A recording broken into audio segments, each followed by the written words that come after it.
আরও ভালো অনুভূতির জন্য হেডফোন ব্যবহার করুন।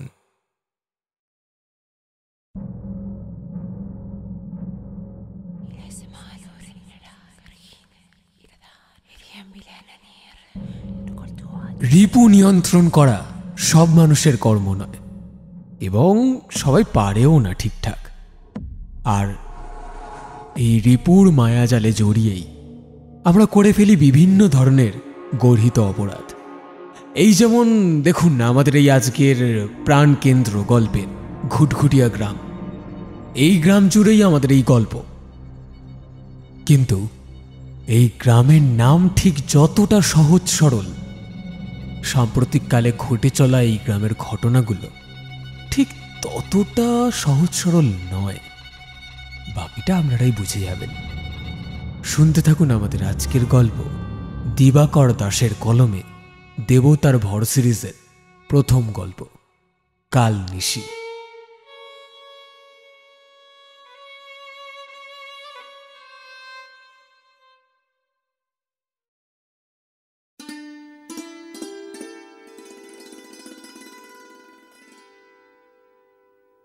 গ্রামের নাম ঘুটঘুটিয়া। গ্রামের চারিপাশে চাষের জমি, জমিগুলোর পাশে একটা বড় লম্বা খাল। খালে 12 মাস জল থাকে। গরমকালে সামান্য জল কমলেও বর্ষাকাল থেকে গভীর হয়ে যায়। এই খালের জলে চাষাবাদ হয়। গ্রামবাসী তৃষ্ণা নিবারণ করে। মাছ চাষ হয়, আবার এই বিলকে পুজোও দেয় গ্রামবাসী। বিলের মধ্যে আছে একটি জাগ্রত দেবতা, নাম বাবা হংসবাহন। একটি কোষ্ঠী পাথরের মূর্তি, হাঁসের ওপর শিব শুয়ে আছে। বিলের জলের তলায় থাকে বাবা হংসবাহন। প্রত্যেক বছর গাজনের আগে বাবার সন্ন্যাসীরা ঢাক বাজিয়ে নৃত্য করতে করতে বাবাকে আবাহন করে। তখন আশ্চর্যভাবে বাবা জলের ওপর ভেসে ওঠে। বাবাকে বরণ করে সন্ন্যাসীরা গ্রামের চারাতলায় নিয়ে যায়। সেখানে বাবার মন্দির আছে। সেখানে বাবাকে অস্থায়ী স্থাপনা করে ধুমধাম করে পুজো দেওয়া হয়। গাজন হয়। সন্ন্যাসীরা নিয়ম পালন করে, একবেলা খায়। গাজনের আগের দিন রাতে সন্ন্যাসীরা বিকট আগুন জ্বালায় মন্দিরের সামনে। সেই আগুনের কাঠ তারা ছুঁড়ে মারে বাবার মন্দিরের ওপর খড়ের চালে। এই আগুন খেলায় খড়ের চাল একটুও পড়ে না। গাজনের দিন সন্ন্যাসীরা কাঁটা খেলায় মেতে ওঠে। 4 তলা উঁচু বাঁশের ওপর থেকে বঁটির ওপর লাফ দেয়, মরণ খেলা খেলে। কিন্তু বাবার দয়ায় কেউ কোনো আঘাত পায় না। সূর্য ছোটবেলা থেকেই আদারে বাদারে ঘুরে বেড়ায়। তার বাবা হারু চক্রবর্তী বাবা হংসবাহনের মন্দিরের দৈনিক পূজা অর্চনা করে। ও 2 বিঘে জমিতে একাই চাষ করে।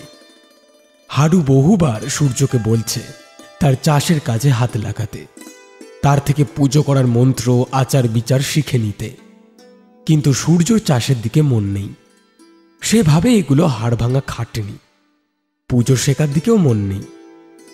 সূর্যর এক কাকা গৌড় গোপনে তন্ত্রবিদ্যা চর্চা করত। সে ওই গৌড় কাকার কাছে শুনেছে অদ্ভুত সব বিচিত্র কাহিনী। তন্ত্রবিদ্যায় পারদর্শী হলে সবকিছু সহজেই সাধন করা যায়। প্রেতকে বশ করে বিভিন্ন কাজ করা যায়।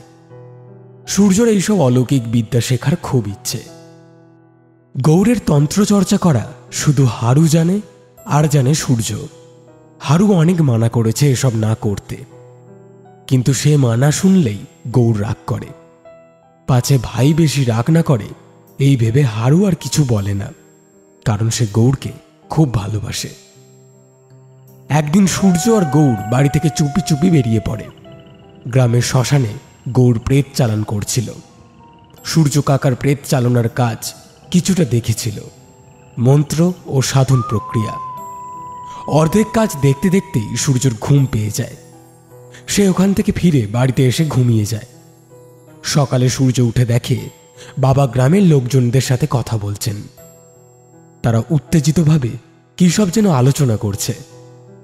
জানা যায় গাঁয়ের ধনী মহাজন শ্রীকান্ত বাবুর বড় ছেলে সৌরভ কাল মাঝরাতে হঠাৎ বিকট চিৎকার করেছিল। বাড়ির লোক সৌরভের কাছে গিয়ে দেখেছিল যে ছেলেটা চরম ছটফট করছে। গায়ের রং পুরো ফ্যাকাশে হয়ে গিয়েছিল, মনে হচ্ছে গায়ে যেন কোনো রক্ত নেই। আস্তে আস্তে সৌরভ বাকরুদ্ধ হয়ে গিয়েছিল। বাড়ির লোককে কিছু বলতে পারছিল না। এভাবে ছটফট করতে করতে সে হঠাৎ নিস্তেজ হয়ে গিয়েছিল। 1 ঘন্টার মধ্যে সে মারা যায়। সকাল সকাল গ্রামবাসী সবাই শ্রীকান্ত বাবুর বাড়িতে জড়ো হয়েছিল। ওখানে কালু ওঝাও এসেছিল। কালু ওঝা নাকি শ্রীকান্ত বাবুর কাছে নিদান দিয়েছে যে প্রেত চালনা করে সৌরভকে মারা হয়েছে।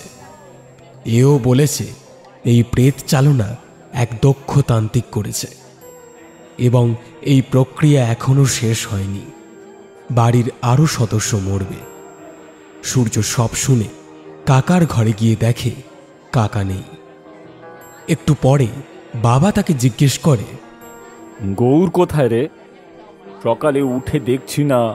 জানি না বাবা, আমিও তো কাকাকে খুঁজছি।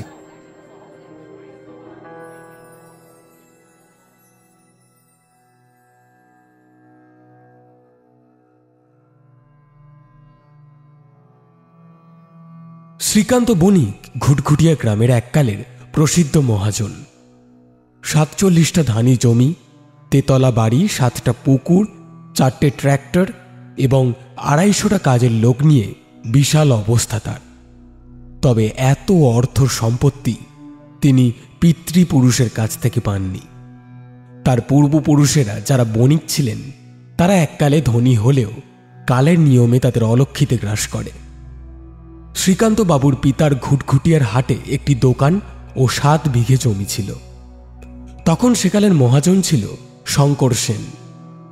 শ্রীকান্ত খুব মেধাবী ছাত্র ছিল, হিসেব খুব ভালো জানত। একদিন সেই শঙ্কর সেনের আড়তে হিসেবের কাজে লাগল শ্রীকান্ত। তারপর তার কাজের পারদর্শিতা দেখে শঙ্করবাবু মহাজনের কারবারের অসংখ্য কাজ দিতে শুরু করলেন শ্রীকান্তকে। শ্রীকান্ত চুপচাপ মহাজনের কারবারে আটঘাট ও প্যাচ পায়চার দেখে নিয়েছিল। তারপরে সে ওই চাকরি ছেড়ে নিজের বাবার কিছু সম্পত্তি বেচে নিজেই মহাজনী ব্যবসা খুলে বসে। এরপর আর ফিরে তাকাতে হয় না। তিল তিল করে খেটে বুদ্ধি লাগিয়ে এত বড় বিশাল সম্পত্তির মালিক আজ শ্রীকান্ত বাবু।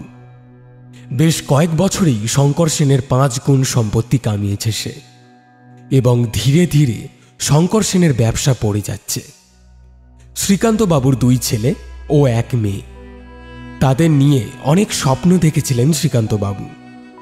বড় ছেলে সৌরভকে তিনি ডাক্তারি পড়িয়ে গ্রামের লোকের সেবার কাজে নিযুক্ত করবেন ভেবেছিলেন। কিন্তু এ কি ভয়ঙ্কর খেলা! তার থেকে তার ছেলেকে কেড়ে নিল কোনো শত্রু। ভেবে কুল পাচ্ছেন না তিনি। কালু ওঝা বলেছে এখানেই শেষ নয়, আরো বাকি আছে।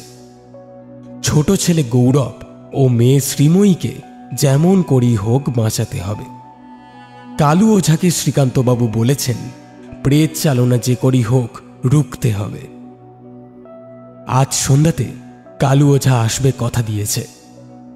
ও দাবি করেছে ও বিপরীত তন্ত্র করবে ও বাড়িটাকে বন্ধন করবে।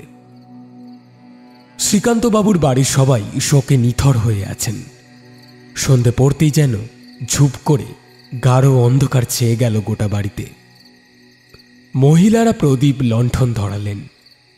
বাইরের দরজায় খুট করে আওয়াজ হলো। দারোয়ান এসে শ্রীকান্তবাবুকে বললেন, কালু ওঝা এসেছে মালিক। ভেতরে নিয়ে আয়। কালু ওঝা ভেতরে এসে বসল। প্রণাম হুজুর, যা যা বলেছি সব আনা হয়েছে তো? হ্যাঁ। বলে বাড়ির ভেতরে উদ্দেশ্য করে হাঁক দিলেন, শ্রীধর কাকা, জিনিসগুলো নিয়ে এসো। শ্রীধর শ্রীকান্তবাবুর বাবার আমলের প্রবীণ কাজের লোক। তিনি ওঝার জিনিসগুলোর আয়োজন করছিলেন। তিনি সব নিয়ে আসতেই ওঝা বলল, কাকা, ধনুচিটা জ্বালান, জ্বালিয়ে ওটা আমাকে দিন। ধনুচি জ্বালতেই ওঝা হাতে নিল। তার মধ্যে কর্পূর ফেলল। কর্পূর ফেলতেই গন্ধ বেরোতে লাগলো। কালু ওঝা ধুনো ঘোরাতে লাগলো বাড়ির ঘরগুলোতে। বাড়ির সবাই ভয়ে ভয়ে সিঁটিয়ে দেখছিল ওঝার কাণ্ড কারখানা। শ্রীকান্ত বাবুর মেয়ে শ্রীময়ীর ঘরে ঢুকতেই হঠাৎ ধুনুচির আগুন ধপ করে বেশি করে জ্বলে উঠল। ফটাস করে আগুনের মধ্যে কি যেন একটা ফাটল। আগুনের তেজ এত বেড়ে গেল যে কালু ওঝা ধুনুচি আর হাতে ধরে রাখতে পারল না, নিচে ফেলে দিল ধুনুচি। এরপরই হঠাৎ একটা দমকা ঠান্ডা হাওয়া যেন কোথা থেকে বয়ে এসে ঘরের মধ্যে সব আলো নিভিয়ে দিল। ঘরের বিভিন্ন জিনিস দুমদাম করে কে যেন ছুঁড়তে শুরু করলো অন্ধকারে। কালুর পিছনে কয়েকজন ছিল, তারা হুটোপাটা করে ভয় ঘরের বাইরে পালিয়ে এলো। কালু চিৎকার করে বলল, হর হর মহাদেব, জয় মা তারা, জয় বাবা হংসবাহন। বলেই সে দ্রুত মন্ত্র জপ করতে শুরু করল। ঘরের বাইরে সবাই ভয়ে সিঁটিয়েছিল। শ্রীধর সাহস করে দুটো লণ্ঠন জ্বালালো। এদিকে হাওয়াটা আবার স্তব্ধ হয়ে গিয়েছে। এই ঘরের পাশে কেউ কিছু পুঁতেছে, নইলে এই ঘরে কেউ কিছু রেখেছে। বলছো কি কালু? ঘরের পাশে কিছু পুঁতে রেখেছে, কিন্তু কে এইরকম করেছে? এ তো ভয়ানক ব্যাপার। সেটা বোঝাটা খুব কঠিন, যেমন কঠিন এই প্রেত চালনাকে রোখা। কোনো ঝানুতান্ত্রিক ডাকিনী বিদ্যার দৌলতে এই অসাধ্য জিনিস করেছে। আমি একটা মহাযজ্ঞ করছি। হুজুর, আপনি একটু চাকরদের বলেন ঘরের প্রতিটা কোণা থেকে শুরু করে সব কিছু ঘেঁটে দেখতে কিছু রাখা আছে কিনা কোথাও। তারপর বাইরে গিয়ে না হয় দেখব। তারপর কালু শ্রীধরকে বলল, কাকা, যজ্ঞের কাঠ, ঘি, কর্পূর, গোচনা, সিঁদুর, নারকেল ও বেল কাঁটা, যাও এগুলো সকল কিছুই নিয়ে এসো।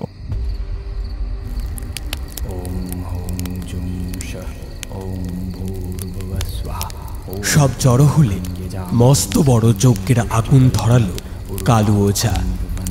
জোরে জোরে মন্ত্র পাঠ করতে লাগলো সে। কিছুক্ষণ মন্ত্র পাঠ করবার পর সে নিজের ঝুলি থেকে একটা সিঁদুর মাখানো করটি বের করল, আর একটা তামার পাত্র। মদটা এনেছো? শ্রীধর সাই দিয়ে একটা কাঁচের বোতল এগিয়ে দিল। তামার পাত্রটায় বোতল থেকে মদ ঢালল কালু।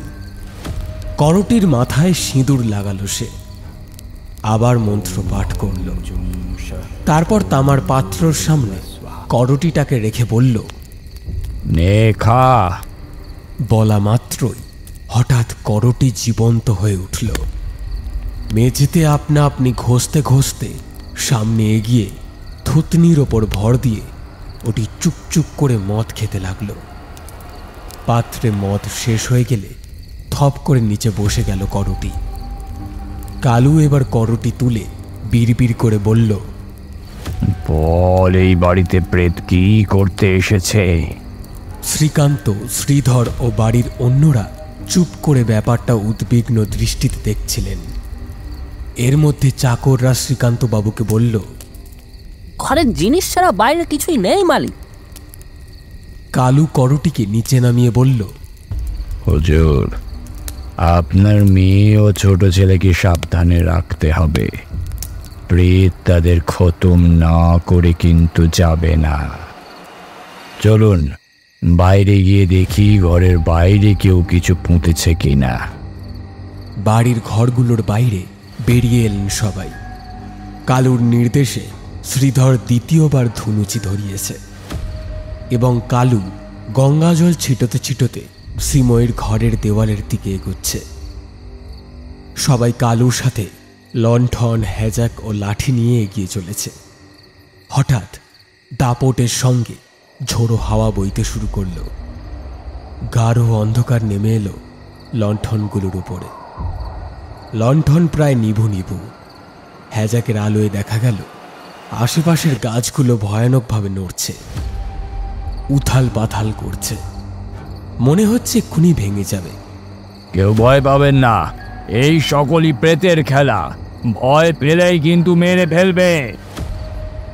কালুতান্ত্রিক বলে জোরে জোরে মন্ত্র উচ্চারণ করতে লাগলো সে। পাশেই দুমদাম করে বাজ পড়ল। হঠাৎ ঝড়ের হাওয়া দুম করে কালুকে জোরে ধাক্কা দিয়ে শ্রীময়ীর ঘরের দেওয়ালে জোরে আছাড় মারল। হ্যাজাকের আলোতে দেখা গেল মট করে কালুর শির দাঁড়ার হাড় কে যেন ভেঙে দিল। কালুর মাথা গর্দান থেকে আলাদা হয়ে গেল। কালুর নিথর দেহটা ধপ করে ছিটকে অন্যদিকে পড়ল। আকাশ বাতাস জুড়ে হা হা করে কে যেন হেসে উঠল। পাশের জঙ্গল থেকে কয়েকটা শেয়াল ডাকছে। ঘটনাস্থলে ঝোড়ো হাওয়া থেমে গেছে। শ্রীকান্ত বাবুরা খুব কষ্টে আতঙ্কে নিজেদের জড়িয়ে ধরেছিলেন। বেশ কিছুক্ষণ লাগলো তাদের সম্বিত ফিরতে। হঠাৎ এক চাকর এসে শ্রীকান্ত বাবুকে বলল, ছোট বাবুকে খুঁজে পাওয়া যাচ্ছে না।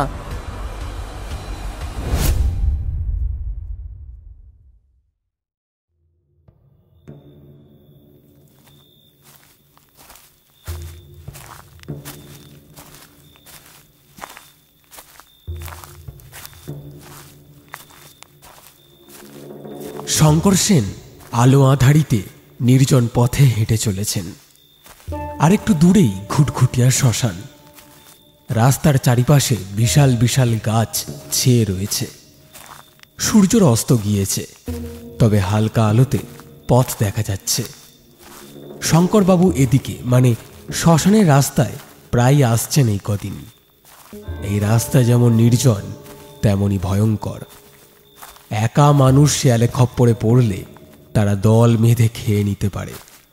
এর পাশাপাশি রাস্তা জুড়ে নাকি তেনাদের আড্ডা। তাই গ্রামবাসী খুব একটা বিপদে না পড়লে এই রাস্তা মানায় না। শঙ্করবাবু গৌরতান্ত্রিকের সঙ্গে দেখা করতে যাচ্ছেন। তিনি একটা প্রেত বান মারার কাজ দিয়েছিলেন গৌড়কে। সেটা কতদূর এগোলো সেই হাল হাকিকাত জানতে গৌড়ের কাছে যাচ্ছেন তিনি। শ্রীকান্তের পুরো বংশ যেন অপঘাতে মারা যায়, এটাই চান তিনি।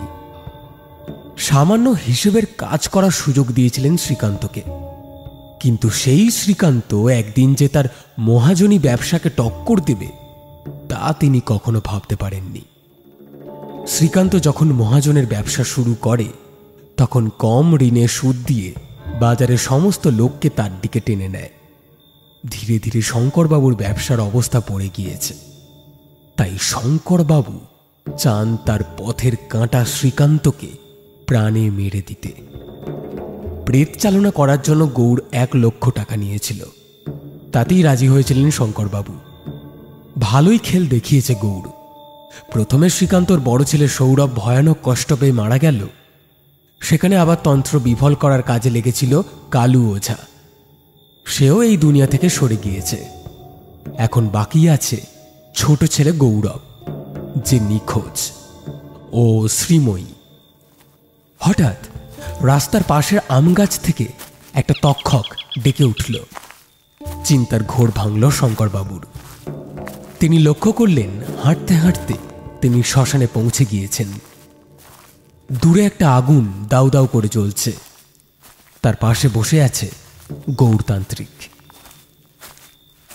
আজ আখণ্ড মদ গিলেছে গৌর। কালু ওঝাকে মারার পর মনটা উৎফুল্ল হয়ে আছে তার। শঙ্করবাবু এসে গৌড়ের হাতে একটা ব্যাগ দিয়ে বললেন, কি খবর গৌড়? ভালোই তো খেল দেখাচ্ছ। এই যে তোমার জন্য অনেকটা পাঁঠার মাংস এনেছি, সাথে সবজি ও চালও আছে। কথা বলা মাত্রই চারিপাশ থেকে কে বা কারা যেন হেসে উঠল। শঙ্করবাবু হাঁক দিলেন, কে হাসে? কিছু না কর্তা, আপনি বসুন। বলুন, হঠাৎ এই সন্ধ্যায়? শুনলাম শ্রীকান্তের ছোট ছেলে নাকি নিখোঁজ। তাকে তুমি কোথায় সরিয়ে দিলে? সে অনেক কথা হুজুর, তার উপর প্রেত ছেড়েছি। আপনি নিশ্চিন্তে খেলা দেখুন, সামনেই সে মরবে। আর শ্রীকান্তের ছোট মেয়ে শ্রীময়ী, তার কোনো ব্যবস্থা করেছো? সেও মরবে, কিছুদিন অপেক্ষা করুন, তারপর মরবে শ্রীকান্তের বউ, আরো অনেকে।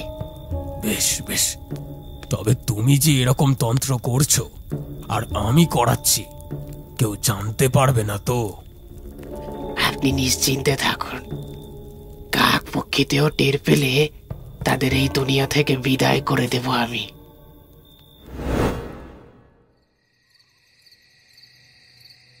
সূর্য বাবা হংসবাহনের মন্দিরে গিয়েছিল। সেখানে তার বাবা হারু চক্রবর্তী সন্ধ্যা আরতির তোড়জোড় করছিলেন। কাকা গায়েব হওয়ার পর থেকেই বাবাকে কেমন যেন চিন্তিত দেখাচ্ছে। আজ বাবা কোষাকুষি ও বিল্লপত্র নিয়ে যেতে ভুলে গিয়েছিলেন। মন্দিরে পুজো করার আগে যখন মনে পড়ল, তখন সূর্যকে ডেকে পাঠিয়েছিলেন এগুলো নিয়ে আসার জন্য। সূর্য ওগুলো দিয়ে মন্দিরের চাতালে বসে গভীরভাবে চিন্তা করতে লাগল যে কাকা কোথায় থাকতে পারে। আজ 4 দিন হল কাকা নিখোঁজ। এদিকে গ্রামে নেমে এসেছে ভয়ের বাতাবরণ। সন্ধ্যার পর কেউ বেরোচ্ছে না। গৌর কাকা তো হংসবিলের পাশে এক অঘরী সাধুর আখড়ায় তন্ত্রর উপাসনা করত। যে সাধু গৌরকে তন্ত্র শিখিয়েছিল সেও একদিন অস্বাভাবিকভাবে মরে যায়। সাধুর শরীর ফ্যাকাশে হয়ে গিয়েছে, যেমন শ্রীকান্তের ছেলে সৌরভের হয়েছিল, পুরো একদম রক্তশূন্য। তারপর থেকেই গৌর কাকা মাসের অর্ধেক দিন ওখানে পড়ে থাকে। বাবার আরতি শুরু হয়েছে। সন্ধ্যার অন্ধকার আরো গাঢ় হল।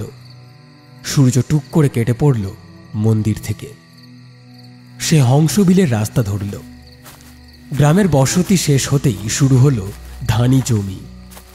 আল দিয়ে সূর্য হাঁটতে লাগল। চারিপাশে ছেয়ে আছে অদ্ভুত নিস্তব্ধতা। হাঁটতে হাঁটতে সূর্যর মনে হলো কে যেন তার পেছন পেছনে আসছে। সূর্য পেছনে তাকালো, কই কেউ তো নেই। মনের ভুল ভেবে এগিয়ে চলল সে। জমির কিছু দূর পরে 4 পুকুর। 4টে পুকুর আছে পরপর। তারপরে সাধুর আখড়া, তারপরে হংসবিল। জমির আল ছেড়ে পুকুর পাড় দিয়ে সূর্য হাঁটছে। তার মনে ভয় চেপে বসেছে। এই পুকুর পাড়ে একটা গলায় দড়ি আম গাছ আছে। ওইটার পাশ দিয়েই সাধুর আখড়ায় যাওয়ার রাস্তা। গ্রামের লোকেরা বলে ওই আম গাছের নিচে কোনো সুস্থ মানুষ দাঁড়ালেও তারও যেন গলায় দড়ি দিতে ইচ্ছা করে। মরার আকাঙ্ক্ষায় মনের মধ্যে বিভিন্ন কারণের উৎপত্তি হয়। গাছটা নাকি টানে। সূর্য ভয় পেলেও উপায় নেই, কাকাকে খুঁজে বের করতেই হবে। পুকুর পাড়ে আরো বিভিন্ন গাছের জন্য অন্ধকারটা যেন চেপে বসেছে। আবার মনে হলো পিছনে কে যেন খুব জোরে জোরে হাঁটছে। সূর্য পেছনে না তাকিয়ে এগিয়ে চলল। আর 10 পা এগোলেই আম গাছ।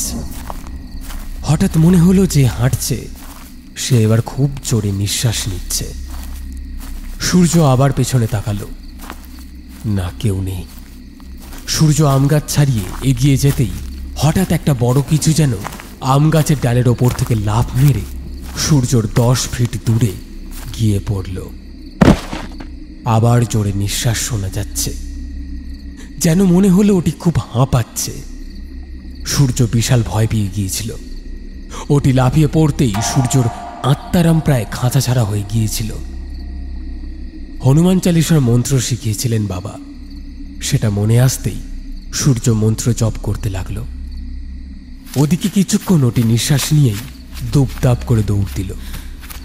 শুকনো পাতা মড়মড় করে আওয়াজ হলো। অন্ধকারে বোঝা গেল না কোন দিকে গেল ওটা। সূর্য নিজেকে শক্ত করে এগোলো। আর একটা পুকুর পেরোলেই সাধুর আখড়া। অন্ধকারের মধ্যে পুকুরের জল দেখা যাচ্ছে। হঠাৎ সূর্য দেখল জলের মধ্যে একটা মানুষ বোধহয় পুকুরের মাঝে বুক ডুবিয়ে দাঁড়িয়ে আছে।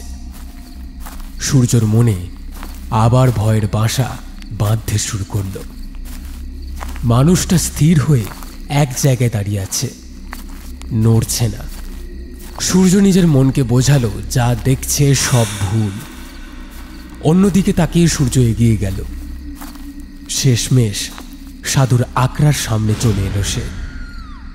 আখড়া পুরো অন্ধকার, বোঝাই যাচ্ছে কেউ নেই।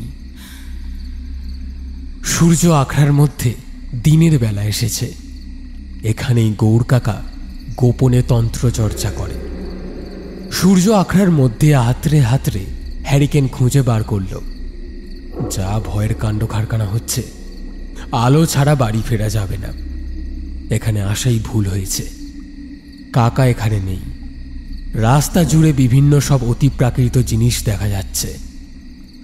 আজ যে শনিবার, সেটা সূর্য ভুলে গিয়েছিল।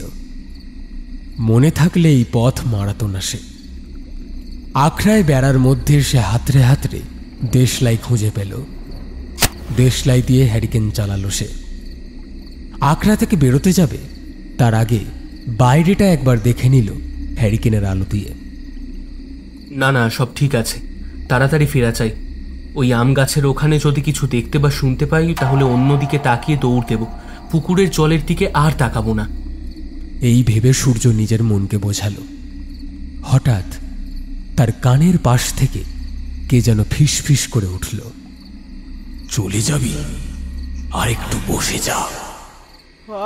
সূর্য শুনেই হ্যারিকেন ফেলে দৌড় দিল।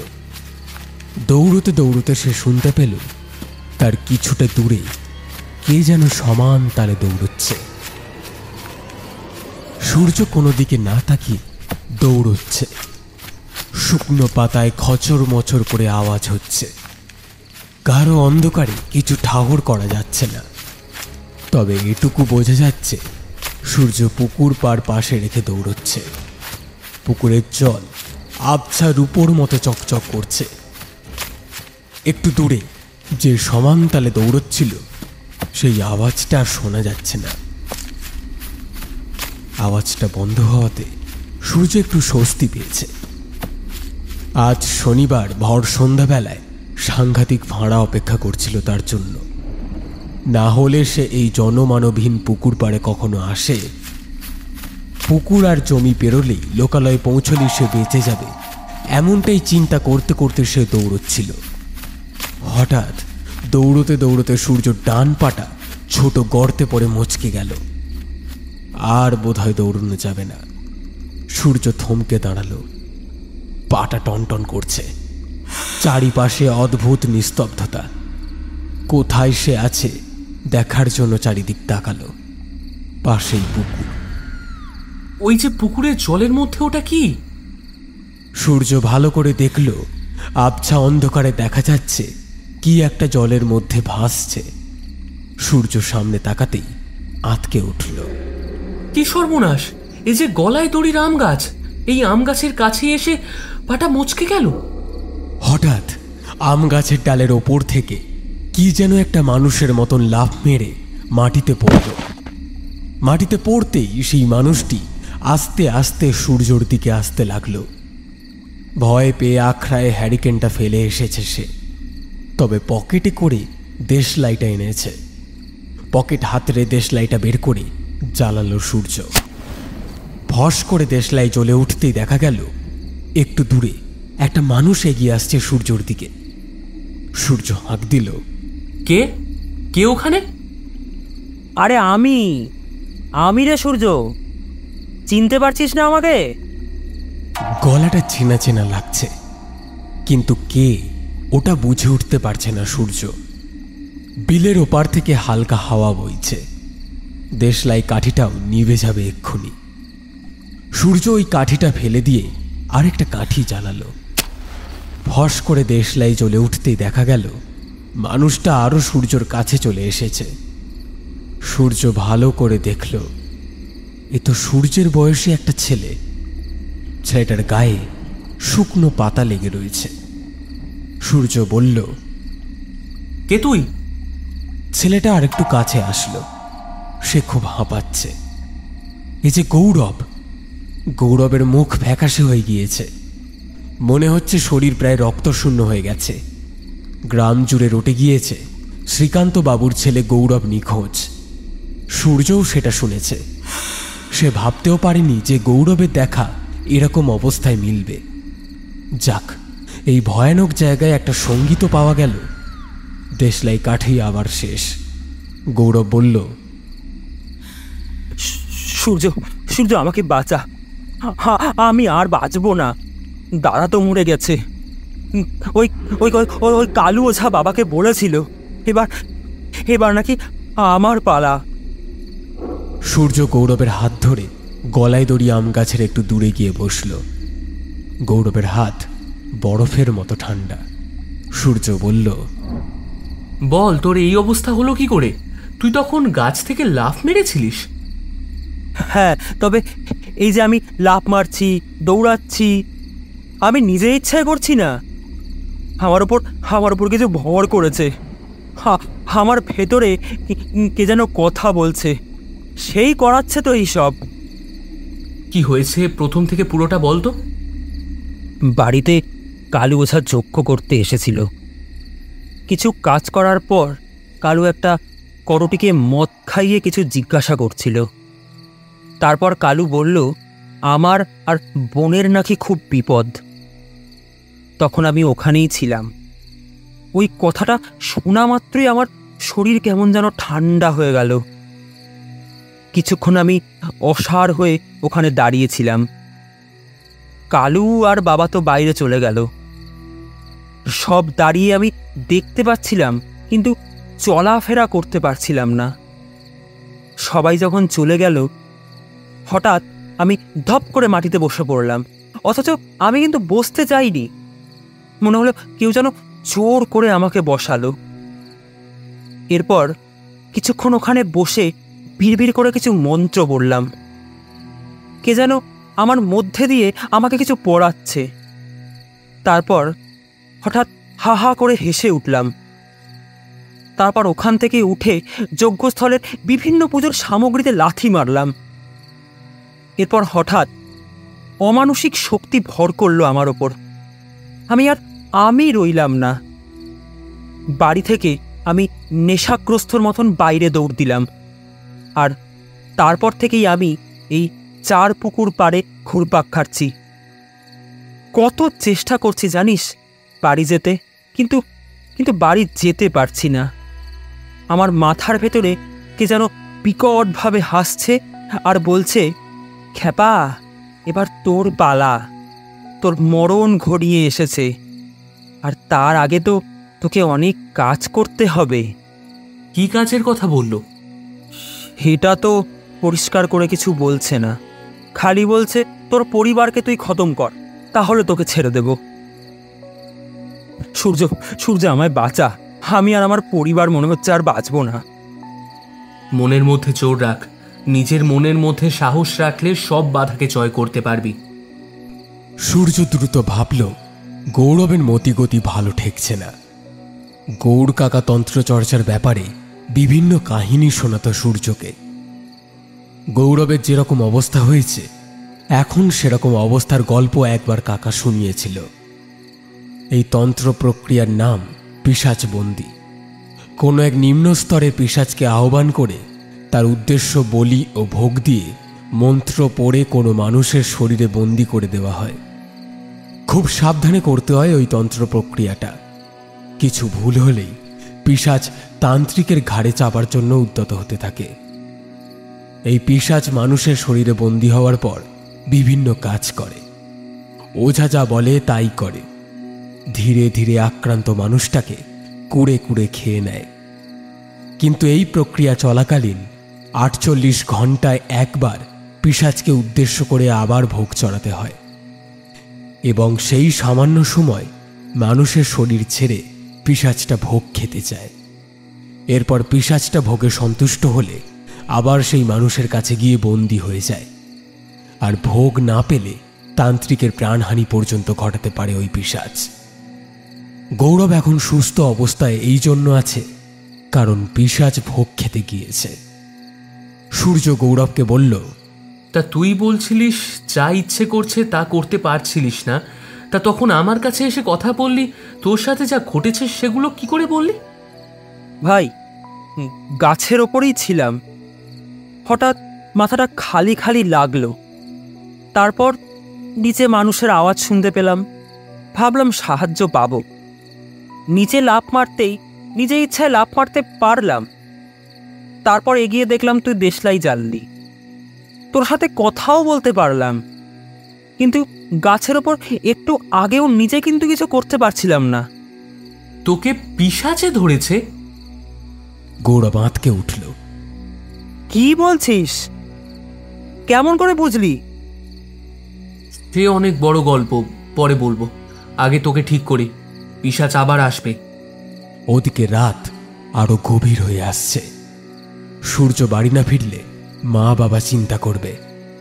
এদিকে আবার পিশাচ চলে আসছে, গৌরবকে বাঁচানো মুশকিল হয়ে পড়বে। সূর্য বলল, চ গৌরব, আমাদের বাড়ি চ, ওখানে তুই সুরক্ষিত থাকবি। ঠিক বলছিস তো? হ্যাঁ হ্যাঁ, তাড়াতাড়ি পা চালা, পিশাচ ফিরে আসার আগে আমাদের বাড়ি পৌঁছাতে হবে। পাটা এখনো টনটন করছে। সেই অবস্থাতেই সূর্য হনহন করে জোরে হাঁটতে শুরু করলো গ্রামের দিকে, সাথে গৌরব। পুকুর পাড় ছাড়িয়ে হংসবিলের পরে জমির রাস্তা। তারা দুজন হেঁটে চলল। জমি শেষ হতেই গ্রামের সীমানা পেরোলো ওরা। জেলে পাড়ার রাস্তা দিয়ে হাঁটছে তারা। হঠাৎ দূর থেকে একটা হাঁক ভেসে এলো। ভাইপো, ও ভাইপো! সূর্য দেখল দূর থেকে কিছু লোক হ্যারিকেন হাতে নিয়ে হাঁক দিতে দিতে আসছে। এ তো নিমাই কাকা। নিমাই হালদার জেলে পাড়ার সর্দার। তিনি তার দলবল নিয়ে সূর্যর দিকে এগিয়ে এলেন। এদিকে গৌরবের শরীরটা খারাপ লাগতে শুরু করল। সে থমকে দাঁড়াল। সূর্য হাঁক শুনে কিছুটা এগিয়ে গিয়েছিল। সূর্যকে আসতে দেখে নিমাই বললেন, ভাইপো, কোথায় গিয়েছিলে এই জমি পানে? মন্দির থেকে পুজো দিয়ে বেরোনোর পর তোমার বাবা তোমাকে পাগলের মতন খুঁজছে। তুমি নাকি এদিক দিয়ে অংশবিলের রাস্তায় গেছো। খেন্তির মা তোমাকে ভর সন্ধ্যেবেলায় ওদিকে যেতে দেখেছে। তোমাকে খোঁজার জন্য দল জোগাড় করেছিলাম, কিন্তু গ্রামের সীমানার বাইরে কেউ পা রাখতে চাইছে না। শ্রীকান্ত বাবুর অমন দেবতার মতন বড় পোলাটা হঠাৎ রক্ত উঠে মারা গেল। তার ছোট পোলাটা নিখোঁজ। নিমাই বাবুর কথা শেষ হতে না হতেই পাঁচু ঘোষ বলল, সর্দার, ও সর্দার, একবার এদিক পানে তাকাও, এদিকে এসো তাড়াতাড়ি। পাঁচুর হাঁক শুনে নিমাইয়ের দলের লোকেরা হ্যারিকেন নিয়ে ওদিকে দৌড় দিল। পাঁচু আলো আধারে গৌরবকে একা দাঁড়িয়ে কি যেন বিড়বিড় করতে দেখেছে। নিমাই বাবু গৌরবের অবস্থা দেখে চমকে গেলেন। আরে, এ তো কর্তার ছোট পোনা, এরকম করছে কেন? গৌরব কিছু দুর্বোধ্য মন্ত্র বিড়বিড় করে কেঁপে কেঁপে উঠছিল। মাঝে মাঝে ভয়ঙ্করভাবে মাথা ঝাঁকাচ্ছিল। হঠাৎ তার মুখ থেকে কয়েক ফোঁটা রক্ত বেয়ে পড়ল। ক্রুড় হাসিতে তার মুখ ভেসে গেল। আরও জোরে সে কাঁপতে শুরু করল। উপস্থিত সবাই হঠাৎ এই অবস্থা দেখে থমকে গিয়েছিল। সূর্য বুঝতে পারল পিশাচ ভোগ খেয়ে আবার ফেরত এসেছে। এবার সে গৌরবকে নিয়ে তার পরবর্তী কাজের দিকে এগোবে। তাকে আটকাতেই হবে, যেভাবে হোক বাবার সামনে নিয়ে যেতে হবে। পিশাচ যদি শক্তিশালী হয়, সমগ্র গ্রামের ক্ষতি করবে ও। সূর্য চিৎকার করল, নিমাই কাকা, পাঁচু কাকা, গৌরবকে পিশাচে ধরেছে। ওকে ধরে আটকাতে হবে, না হলে গ্রামের সবার বিপদ। ওকে ধরে বাবার সামনে নিয়ে যেতে হবে। ওই, তোরা দেখছিস কি? ওকে বেঁধে ফেল, দেরি করিস না, পালাতে না পারে যাতে ও। বলতে না বলতেই পাঁচু ঘোষ মোটা দড়ি ঘোরাতে ঘোরাতে এগিয়ে গেল। গৌরবের দিকে দড়িটা ছুঁড়ে মারতেই নিমাই হালদারের ছেলেরা অন্য একটি দড়ি উল্টো দিক থেকে গৌরবের পায়ের ওপর ফাঁস দিতে চেষ্টা করল। পাঁচুর দড়িটা আরেকজন জেলে ধরে গৌরবকে আষ্টে পৃষ্ঠে বাঁধার আগেই গৌরব ওই দড়ি ধরে তার দিকে মারল হ্যাঁচকা টান। পাঁচু দড়ির টান সামাল দিতেই প্রাণপণে দড়ি ধরে রাখল। ওদিকে আরেকটি জেলে হ্যাঁচকা টান সহ্য করতে না পেরে উল্টে পড়ল। হঠাৎ ঝড়ের মতো হাওয়া শুরু হলো ঘটনাস্থলে। গৌরব সারা গা কাঁপিয়ে পৈশাচিক হাসি হেসে উঠল। পাঁচু আরেকবার চেষ্টা করলো গৌরবকে বাঁধতে, দিল রাম টান। গৌরব এগিয়ে এসে পাঁচুর বুকে জোরে ধাক্কা মারতেই পাঁচু 2 ফুট দূরে ছিটকে পড়ে। এদিকে সূর্য দৌড়ে বাড়ির দিকে গেছে বাবার খোঁজে। বেশি দেরি হয়ে গেলে গৌরবকে ঠেকানো যাবে না। নিমাই হালদারের ছেলেরা পাঁচুর অবস্থা দেখে আগে থেকেই পিছিয়ে গেছে। এদিকে গৌরবের পায়ের সঙ্গে যেই দড়িটি ফাঁস দেওয়া হয়েছে সেটা খুব কষ্ট করে ধরে রয়েছে 10 জন ছেলে। তাদের মধ্যে একজন হরেন মাঝি চিৎকার করে উঠল, বাইকাকার পারা যাচ্ছে না, তো রাক্ষসের মতন শক্তি। নিমাইবাবু ধমক দিয়ে বললেন, আর কিছুক্ষণ আটকে রাখ, সূর্য পুরুত মশাইকে আনতে গিয়েছে। এদিকে গ্রামের লোকজনের হৈহট্টগোলে গৌরব ফিরে এসেছে খবর পেয়ে শ্রীকান্তবাবু ঘটনাস্থলে পৌঁছলেন। ছেলে বেঁচে আছে দেখে তিনি আবেগে কেঁদে ফেললেন। গৌরবের এই অবস্থা দেখে তিনি হঠাৎ ছেলের কাছে গিয়ে বললেন, বাবা, এইসব কি করছিস তুই? একটু দূরে হঠাৎ একটি ভয়ঙ্কর বাজ পড়ল। পিশাচগ্রস্ত গৌরব ক্রূর হাসি হেসে বলল, এই তো ঘুঘু বাদে পা দিয়েছে, মরবার জন্যে তৈরি হ। বলেই শ্রীকান্তবাবুর গলাটা সাঁড়াশির মতো অমানসিক হাত দিয়ে টিপে ধরল গৌরব। গৌরব গলা টিপতেই মৃত্যু যন্ত্রণায় কোকিয়ে উঠলেন শ্রীকান্তবাবু। পিশাচের এই রূপ দেখে গ্রামবাসীরা ভ্যাবাচাকা খেয়ে গিয়েছে। নিমাইবাবু বুঝতে পারছিলেন না কি করা যায়। তার দলের 2টো ছেলে সাহস করে গৌরবকে বাধা দিতে গেল। একজন গৌরবের সাঁড়াশির মতন হাত টান দিকেই হঠাৎ কি হলো তালপাতা সেপাইয়ের মতো ছিটকে পড়ল, আর একজন শূন্য ডিগবাজি খেয়ে মাটির ওপর আছড়ে পড়ল। চারিপাশে ঝড়ের মতন হাওয়া বইতে শুরু করেছে। শ্রীকান্তবাবু ক্রমশ নেতিয়ে পড়ছেন, মুখ দিয়ে আর আওয়াজ বেরোচ্ছে না। পিশাচের থেকে আস্তে আস্তে গ্রামবাসীরা দূরে পিছিয়ে যাচ্ছে। এর মধ্যেই কোথা থেকে যেন দৃঢ় কণ্ঠে জোরে জোরে মন্ত্রপাঠ কানে এলো সবার। মন্ত্রপাঠের জেরে ধীরে ধীরে সমগ্র এলাকা জুড়ে কেমন যেন শুভ শক্তি প্রকট হতে শুরু করল। পিশাচ কবলিত গৌরব হঠাৎ শ্রীকান্তবাবুকে ছেড়ে অজানা যন্ত্রণায় আর্তনাদ করতে লাগলো। মন্ত্রপাঠের জোর আরো বাড়তে লাগলো। পিশাচকে কাবু হতে দেখে গ্রামবাসীদের মনে শক্তির সঞ্চার হলো। নিমাইবাবু এগিয়ে গিয়ে শ্রীকান্তবাবুকে মাটি থেকে তুললেন। তার ছেলেদের দিকে হাঁক দিলেন, হরেন, বাসু, রাজু, জলদি নিরিপেন ডাক্তারকে ডেকে নিয়ে আয়, শ্রীকান্তবাবু এখনো বেঁচে আছে।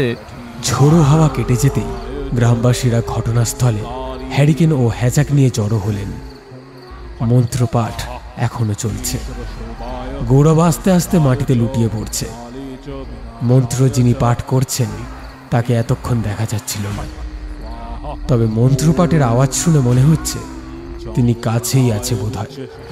হঠাৎ আকাশে বাতাসে হুঙ্কার উচ্চারিত হলো, জয় তারা, জয় মা ছিন্ন মস্তা, জয় মা ভদ্রকালী।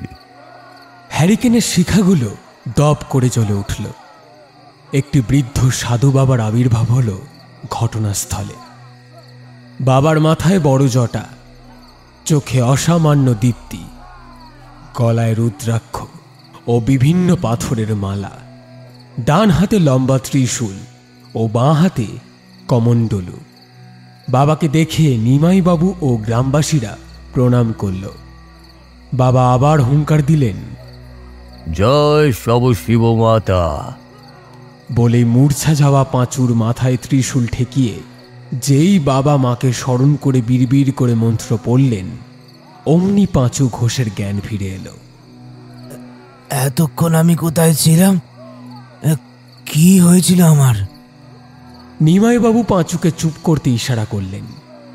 নিমাইয়ের দলের বাকি ছেলেগুলোর মাথায় ত্রিশূল ঠেকিয়ে উজ্জীবিত করলেন সাধু বাবা। শ্রীকান্তের কাছে গিয়ে মাথায় হাত বোলাতে বোলাতে মন্ত্র পড়তে পড়তে মুহূর্তখানিক পরে শ্রীকান্ত বাবুরও সম্বিত ফেরত এলো। আমার ছেলে গৌরব কোথায়? এরপর সাধু বাবা গৌরবের কাছে গিয়ে কমণ্ডলু থেকে একটু জল ছিটিয়ে দিলেন, দিয়ে বিড়বিড় করে মন্ত্র পড়লেন। আস্তে আস্তে যন্ত্রণায় কাতর গৌরব সুস্থ হল, চোখ খুলল। আমাকে বাঁচাও! মাকে ধন্যবাদ দে, তোর আর ভয় নেই। মায়ের দিব্য দৃষ্টি পড়েছে তোর ওপর। জোর বাঁচা বেঁচে গেছিস এবারের মতন। শ্রীকান্তবাবু গৌরবের কাছে ছুটে আসলেন, তারপর সাধু বাবার পায়ে পড়ে সাষ্টাঙ্গে প্রণাম করলেন। করেই ছেলেকে জড়িয়ে ধরে হাউ হাউ করে কাঁদতে লাগলেন। দীর্ঘজীবী হও। বাবা, আমাদের বাঁচান। আমার বড় ছেলে মারা গিয়েছে। পিশাচে ধরেছিল আমার ছোট ছেলেটাকেও। আমার বাড়িতে এক ওঝা কাজ করতে গিয়েছিল, সেও মারা গেছে। সে বলেছে আমার ছেলে ও মেয়ের চিন্তার কোনো কারণ নেই বাবা। মায়ের পূজা করো, প্রার্থনা করো, দেখবে সব ঠিক হয়ে যাবে।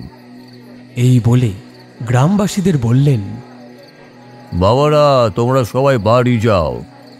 অংশ বাবার মন্দিরের দক্ষিণে একটি প্রকাণ্ড নিম গাছ আছে। ওই গাছের গোড়ার নিচে খনন করলে একটি বিগ্রহ পাবে তোমরা।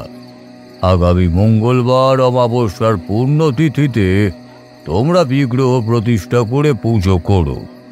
শ্রীকান্তের দিকে ঘুরে বাবা বললেন, পুজো থেকে শুরু করে ভোগ অবধি যা যা সামগ্রী লাগবে তুই তোর যতটা পারবি দান করিস। দেখবি ঠাকুর তোর বিপদ কাটিয়ে দেবে, তোকে রক্ষা করবে। বলেই সাধু বাবা হুঙ্কার ছাড়লেন, জয় মা জগদ্ধাত্রী। তারপর গাঢ় অন্ধকারের দিকে গিয়ে মিলিয়ে গেলেন তিনি। গ্রামবাসীর ভিড়ে শঙ্করবাবুর বিশ্বস্ত চাকর দিনু ছিল। সে মনে মনে ভাবল, পিশাচের কাজ বিফল হয়েছে, এতে এক্ষুনি কর্তাকে জানাতে হইবে। সাধু কি বলল সেটাও বলতে হইবে। যাই, কর্তার কাছে যাই। দিনু ভিড়ের থেকে বেরিয়ে শ্মশানের রাস্তা ধরল।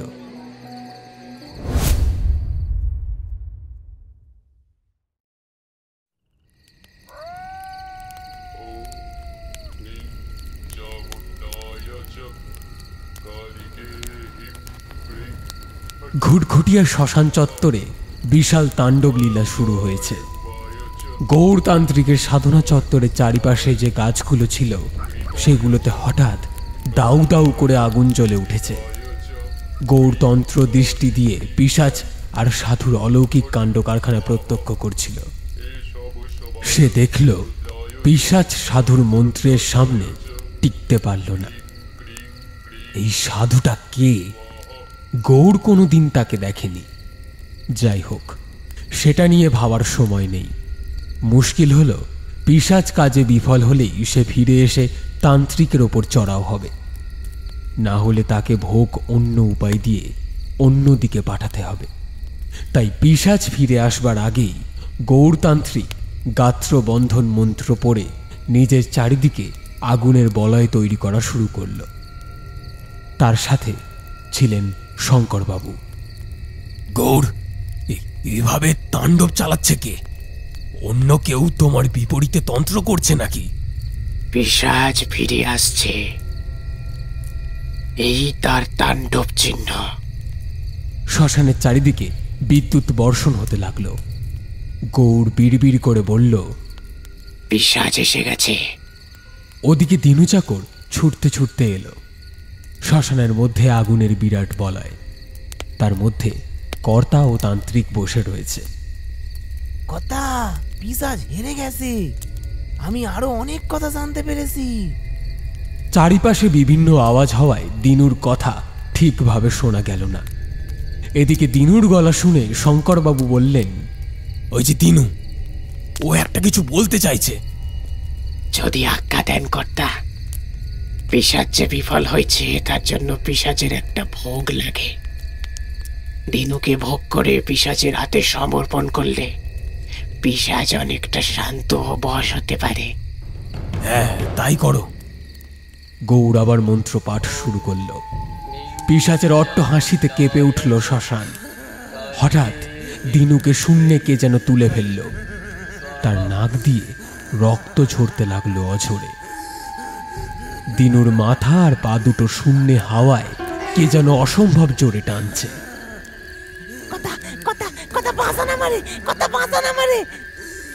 শঙ্করবাবু কিছু বললেন না। অনেক দিনের বিশ্বস্ত চাকর ছিল দিনু, কিন্তু কি আর করা যাবে, পরিস্থিতি যা হয়েছে তার সঙ্গে খাপ খাইয়ে চলতে হবে। এই মুহূর্তে যা পরিস্থিতি, তাতে পিশাচের কাছে বলি দিতেই হবে। তিনি মৃদুর স্বরে গৌরকে বললেন, বেশি কষ্ট দিও না, দ্রুত মেরে ফেলো। গৌরতান্ত্রিক হেসে উঠল। দিনু আর চেঁচাতে পারছে না, চোখ জিভ সব বেরিয়ে আসছে বাইরে। হঠাৎ চরম জোরে কে যেন মাথা ও ধর আলাদা করে দিল। একটি গাঢ় অন্ধকার অবয়ব দিনুর দেহ যেন গিলে খেতে লাগল। কিছুক্ষণ পর পুরো দেহটাই মিলিয়ে গিয়েছে। গৌরতান্ত্রিক আবার মন্ত্র পড়তে শুরু করল। হঠাৎ গৌরের সামনে দাউ দাউ করে আগুন জ্বলে উঠল। সে ওই আগুনে কিছু কারণ বাড়ি কয়েকটা কাটা ফল দিয়ে তন্ত্র উপাচার শুরু করল। মন্ত্র পড়তে পড়তে গৌর আগুনের সামনে গঙ্গা থেকে আনা পলি মাটির ডেলা ঘেঁটে একটা ছোট পুতুল বানালো। সেই পুতুল বানানোর পর পুতুলের মুখে, হাতে, পায়ে ও শরীরে সিঁদুর লাগিয়ে দিল গৌর। এরপর একটা লাল কাপড় পরিয়ে দিল পুতুলটাকে। এদিকে অন্ধকার অবয়বটা গৌরের সাধনাস্থলের চারিপাশে উড়ে বেড়াচ্ছিল। ওম হ্রিং ফট প্রেত নমঃ, ওম হ্রিং ফট প্রেত নমঃ। পিশাচ, প্রেত, তুই এই পুতুলের মধ্যে দিয়ে শ্রীময়ী নামের কন্যাকে ভর কর। ওম হ্রিং পিশাচ ফট স্বাহা। মন্ত্র পড়তে পড়তে হঠাৎ আকাশের কালো অবয়বটা পুতুলের দিকে আসতে শুরু করলো। গৌর পুতুলটাকে হাত থেকে নামিয়ে দিয়ে আরো জোরে জোরে মন্ত্রোচ্চারণ শুরু করলো। অন্ধকার অবয়বটা পুতুলের শরীর স্পর্শ করতেই পুতুলটা দপ করে জ্বলে উঠল। তারপর মুহূর্তের মধ্যে কালো ছায়াটা আকাশ পথে গ্রামের দিকে চলে গেল। শঙ্করবাবু চুপ করে বসে দেখছিলেন গৌরতান্ত্রিকের পৈশাচিক খেলা। কালো ছায়াটা চলে যেতেই গৌর মন্ত্রপাঠ ধীরে ধীরে সমাপ্ত করল। করে ঢক ঢক করে এক বোতল মদ ঢেলে দিল গলায়। কি অবস্থা করলে? এবার পিশাচকে কোথায় পাঠাবে? গৌর একটা বিড়ি ধরিয়ে মজ করে টান দিল। তারপর বলল, এবার খতম হবে শ্রীকান্তের মেয়ে শ্রীময়ী। শ্রীকান্তের বাড়ি থেকে আমি শ্রীময়ীর কাপড়ের টুকরো আনিয়েছিলাম। ওটা পুতুলকে পরিয়ে এবার তার উপর পিশাচকে লেলিয়ে দিলাম। শ্রীকান্ত বাবুর আদরের কন্যা এবার আমার হাতের মুঠো। ঠিক বলছো তো? না আগের মতন কাজ বিফল হবে? চিন্তা করবেন না কর্তা, এবার থেকে পিশাচ নিজে নিজের ভোগের ব্যবস্থা করে নেবে। শক্তিশালী করে দিয়েছি পিশাচকে। এবার সময় দেব না, অমাবস্যায় কাজ হাসিল হয়ে যাবে। আমি আপনাকে কয়েকটা দ্রব্য বস্তু বলছি, আনিয়ে রাখবেন।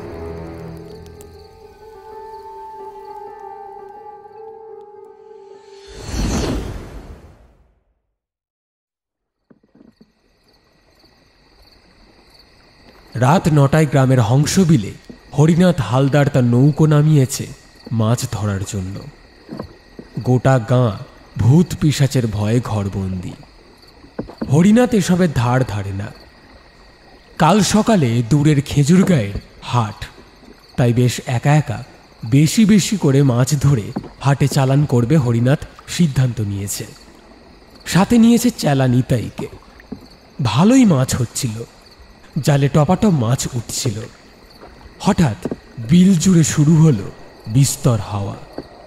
এত হাওয়া, আজ বলেছিলাম কাকাকে না বেরোতে, ব্যাপারটা ভালো ঠেকছে না। হরে কৃষ্ণ, হরে কৃষ্ণ, হরে কৃষ্ণ। হরিনাথ নিতাইকে ধমক দিল। চুপ কর, আগে বিলে কখনো মাছ ধরতে গিয়ে হাওয়া দেখিসনি নাকি? নিতাই মাছের জাল না ফেলে হংসবিলের শেষ প্রান্তের দিকে আঙুল তুলে দেখালো। শেষ প্রান্তে বহু দূরে শ্মশান। আকাশে মেঘ নেই, তবে শ্মশান বিদ্যুৎ বর্ষণ হচ্ছে। নিতাই বলল, এ কি কাণ্ড! হরে কৃষ্ণ, কাকা, ও কাকা বাড়ি চলো। ওদিকে না তাকিয়ে জাল ফেল, জাল ফেল। নিতাই ভয়ে ভয়ে জাল ফেলল। হঠাৎ বিলের জলে ঢেউ খেলা শুরু করল। আরো জোরে দমকা হাওয়া বইছে। মনে হচ্ছে শ্মশান থেকে কোনো দানব উড়ে আসছে। রাতচরা পাখিগুলো আর্তনাদ করছে। নিতাই জাল তুলতেই দেখল ভালোই মাছ উঠেছে। মাছটা জাল থেকে ছাড়িয়ে সে গামলাতে ফেলতে লাগলো। ওদিকে নৌকোর মাথায় হরিনাথ নৌকোর হাল টানছে।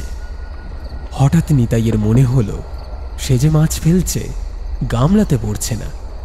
সে গামলার দিকে তাকাতেই দেখল যে মাছগুলো সে ফেলছে একটা কালো মানুষের মতন ছায়া হাত বাড়িয়ে সেই মাছগুলো নিজের মুখে কাঁচা পুড়ে নিচ্ছে। হরে কৃষ্ণ, হরে কৃষ্ণ, কাকা! হরিনাথ নিতাই ডাক শুনেই এগিয়ে এলো। গিয়ে দেখল নিতাই ঠক ঠক করে কাঁপছে। নিতাই, কি হলো রে?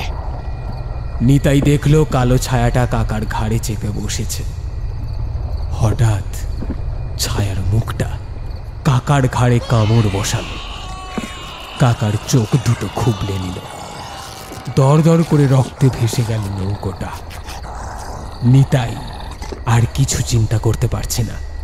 সে চিৎকার করলো, ওরে বাবা, বাঁচাও, ঠাকুর, ঠাকুর বাঁচাও! বলেই লাফ দিল বিলের জলে। একটু সাঁতার কেটে সে নৌকোকে পিছনে ফেলে এলো। সে প্রাণপণে সাঁতার কাটতে লাগলো বিলের পাড়ের দিকে। হঠাৎ মনে হলো কে যেন তার পা টানছে।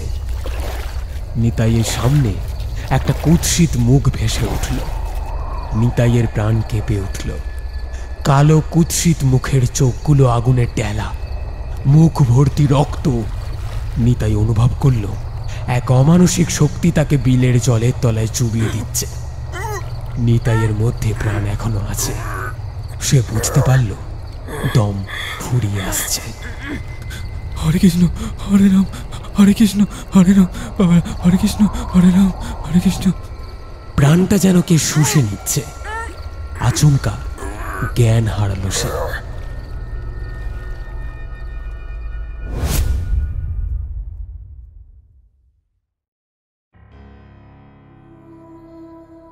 গল্প শেষ হলেও পিশাচের কোপ শেষ হয়নি। আর মনে রাখবেন, যেখানে শয়তানের ত্রাস সেখানেই ভালোর বাস। শুনছিলেন আজকের গল্প কালনিশি, কলমে দিবাকর দাস।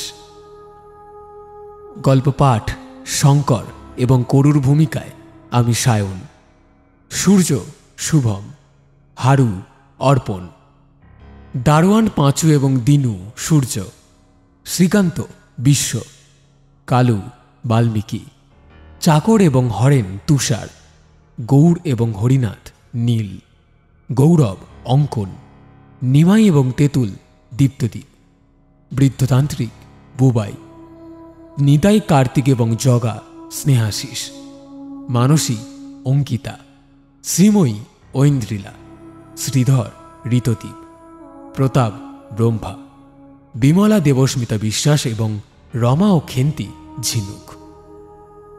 পর্ব পরিচালনা এবং গল্পের সূত্রধার আমি সায়ন, সমগ্র গল্পের আবহ সঙ্গীত এবং স্পেশাল এফেক্টসে সূর্য, পোস্টার ডিজাইনে মুরালি। আমরা অসংখ্য ধন্যবাদ জানাই গল্প লেখক শ্রী দিবাকর দাসকে আমাদের এই উদ্যোগে পাশে থাকার জন্য। কেমন লাগলো আমাদের আজকের গল্প জানান আমাদের কমেন্ট বক্সে। গল্পটি ভালো লেগে থাকলে লাইক এবং শেয়ার করতে ভুলবেন না।